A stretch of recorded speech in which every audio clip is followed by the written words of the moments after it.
hari di mana segala dosa-dosa kita diampuni oleh Allah Subhanahu wa Ta'ala. Karena secara prinsip memang manusia itu tidak akan bisa lepas dari dosa. Tidak akan pernah lepas dari dosa. Makanya Allah itu memberikan pengecualian kepada umat baginda Rasulullah. Karena ngeten, umat yang umurnya pendek itu hanya umat Kanjeng Nabi Muhammad, umat Nabi Musa, umat Nabi Ibrahim, umat nabi-nabi yang lain itu panjang-panjang. Jadi umur 200, 300 itu umum.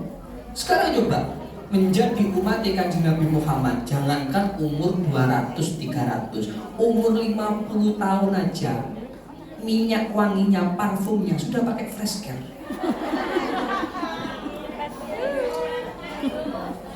Lagi, lo kalau kita tahu tengah cengih mah ini fresh care kok.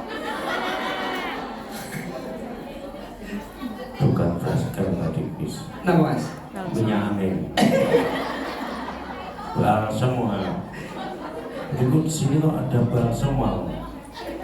Itu lu kayak bal semua cukup nggak tutup. Loh, ini serius. Makanya Allah itu mengetahui bahwasannya umatnya Kanjeng Nabi Muhammad ini tidak akan panjang. Akhirnya ada beberapa kekhususan yang diberikan Allah kepada kita. Salah satunya adalah 10 hari yang kedua Allah akan memberikan pengampunan kepada umat baginda Rasulullah. Loh, ini janji Gusti Allah. Makanya nyuwun sewu, kita itu diberikan beberapa diskon ataupun hak prerogatif, bukan hak prerogatif. Apa ya sing ketika ada narapidana terus dikeluarkan itu apa? Remisi. Contoh misal, contoh. Ketika bulan Ramadan ada malam Lailatul Qadar. Yang mana pahala malam Lailatul Qadar seperti kita beribadah 1000. Ada juga nisfu Sa'ban. Nisfu Sa'ban. Nisfu Sa'ban itu di mana Allah akan turun dan mengampuni segala dosa-dosa umat baginda Rasulullah. Dan ada beberapa malam-malam yang lain seperti Muharram, seperti Maulud dan bulan-bulan yang penuh dimuliakan. Ini tujuannya Allah apa? Untuk memberikan remisi kepada kita, memberikan hadiah kepada kita, bahwasannya umatnya baginda Rasulullah tidak akan hidup lama. Loh, ini sudah nas. Kalaupun hari ini kita dibandingkan dengan umat-umat nabi-nabi yang lain, tidak ada apa-apanya.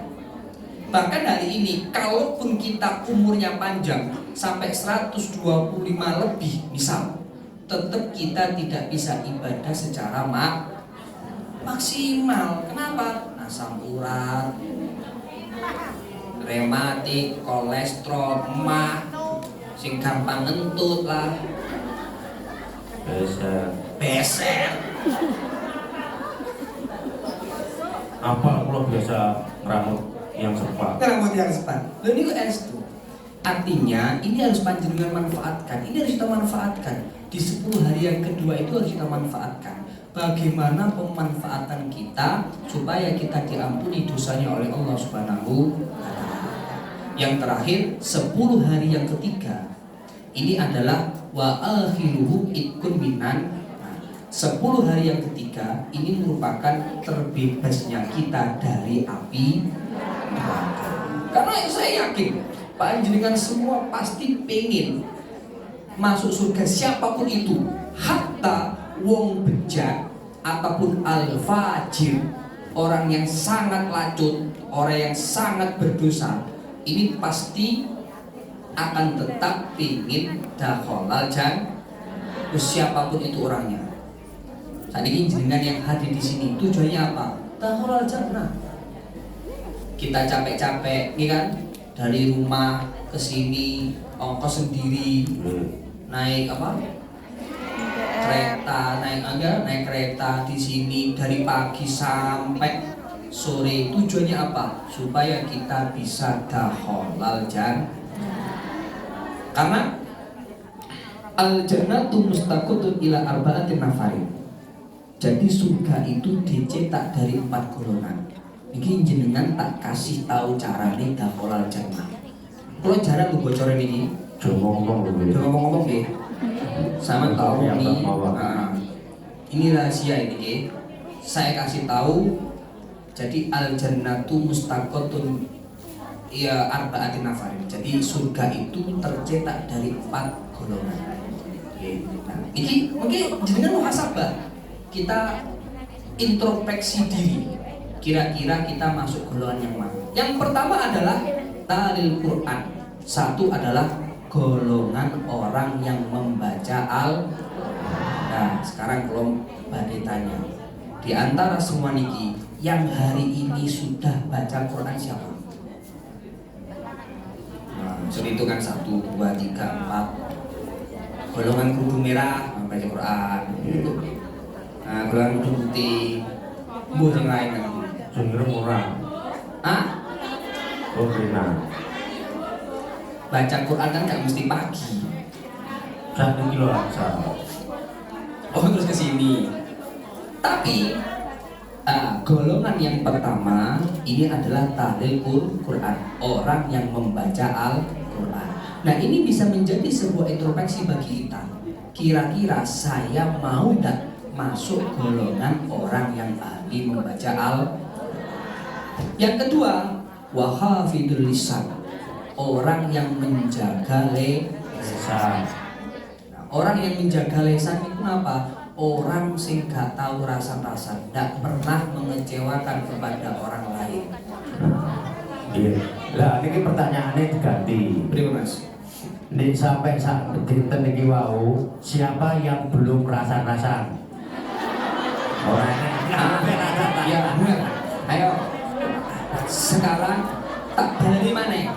Sopo sing dino iki guru rasa-rasa, si guru rasa-rasa. Oh, wis kadung. Wis kadung.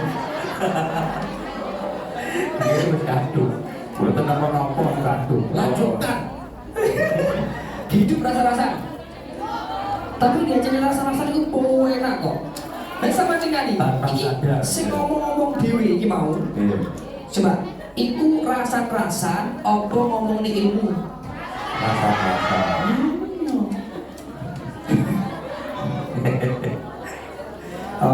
Jujur itu perlu tidak apa-apa. Wih, sama nggak masuk sih kalau tulisan. Itu golongan yang dilupakan mau tidak apa-apa. Yang ketiga, watak limujinan. Jadi memberikan makan orang yang lapar, menghormati orang ataupun menghormati tamu. At-imu to'am, memberikan orang makan. Jadi ternyata ketika panjenengan hari ini memberikan makanan kepada orang lain, ini termasuk kelompok-kelompok yang dirindukan oleh surga. Makanya kalau di Indonesia ada istilah Jumat. Coba jenengan berpikir, kira-kira siapa yang mengajarkan kita untuk Jumat berkah? Ya kiai-kiai kita, guru-guru kita yang zaman dulu yang ada di negara Indonesia.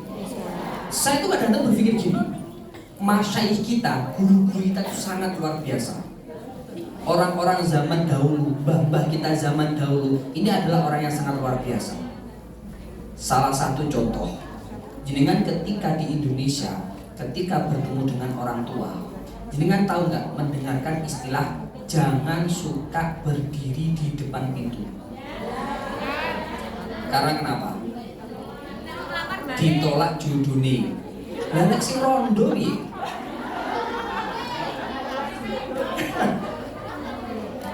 Loh, ini betul. Loh, padahal kalaupun secara logika, secara ilmiah, apa hubungannya orang di depan pintu dengan jodoh? Tidak ada. Secara ilmiah, ini merupakan suatu ajaran orang zaman dahulu yang mana tujuannya adalah tidak baik kita sebagai umat manusia untuk berdiri di depan pintu karena itu perbuatan yang tidak sopan, menghalangi tamu yang mau masuk ke rumah. Contoh lagi, jenengan pernah mendengarkan dawuh-dawuh orang tua, jangan suka ngelungguhi bantal. Ngelungguhi bantal itu Marai hubungan. Mbak, mohon maaf, hubungannya udun karo bantal. Ada. Betul nonton. Ini merupakan suatu ajaran dari orang tua yang mengajarkan kita bantal ini panggonane sirah. Ojo dilung. Ini merupakan adat begini. Adat istiadat yang mana adat ini merupakan sebuah hukum yang mengajarkan akhlak kepada kita semuanya. Karena kalaupun panjenengan mencari dalam hadis, Quran, bahkan di dalam kitab-kitab kuning, tidak ada istilah udun dan bantal, tidak ada. Logis, tidak ada. Ini merupakan suatu ajaran dari orang. Contoh lagi, jangan suka meludah di sumur. Dari subing. Terus sekarang logikanya hubungannya sumur karo subing apa ndak ada. Ini merupakan pembelajaran dari para masyayikh kita. Makanya ada istilah Jumat berkah. Ini merupakan suatu ajaran kepada kita untuk atimu to'am, untuk memberikan makan kepada orang lain. Kenapa? Karena atimu to'am, memberikan makan kepada orang lain, ini merupakan suatu golongan yang dirindukan oleh surgane Gusti. Jadi ketika kita hari ini itu atimu to'am, suka memberikan makan kepada orang lain, insya Allah kita termasuk golongan dakhalal jannah. Amin. Karena ini rada enteng, sing nomor 3 rada enteng. Sing abot sing nomor 2 hifdzul lisan. Bukan apa.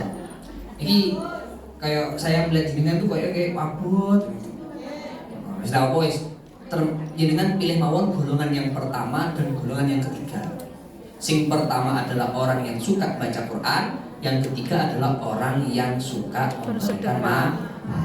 Golongan yang terakhir adalah puasa bulan Ramadan. Jadi ternyata kelompok ataupun golongan ataupun seseorang yang melaksanakan puasa di bulan Ramadan ini merupakan suatu golongan yang dirindukan oleh surganya Allah, yang dirindukan bisa dakhalal jannah.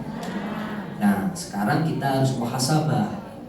Kira-kira dari 4 golongan itu kita termasuk golongan yang mana?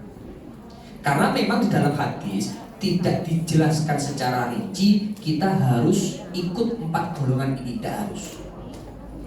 Misalnya kita hari ini berat, ketika harus membaca Quran, berarti kita harus ikut golongan yang nomor 2, yaitu hifdzul lisan, menjaga ketika kita menjaga lisan berat, minimal mental. Ora usah gampang ngelokne koncone. Tapi memang hifdzul lisan itu wangel gitu. Menjaga lisan sangat susah. Apalagi nuwun sewu ketika satu majelis. Heeh. Soale kayak mau kuwi Mas. Sekarang itu, saya pun juga seperti itu. Hifdzul lisan itu sangat susah. Sekarang enggak usah gitu. Kita mawon yang hari ini berada dalam satu majelis. Kadang-kadang kita tahu seragam jamaah kita anyar, klambine anyar, udunge anyar,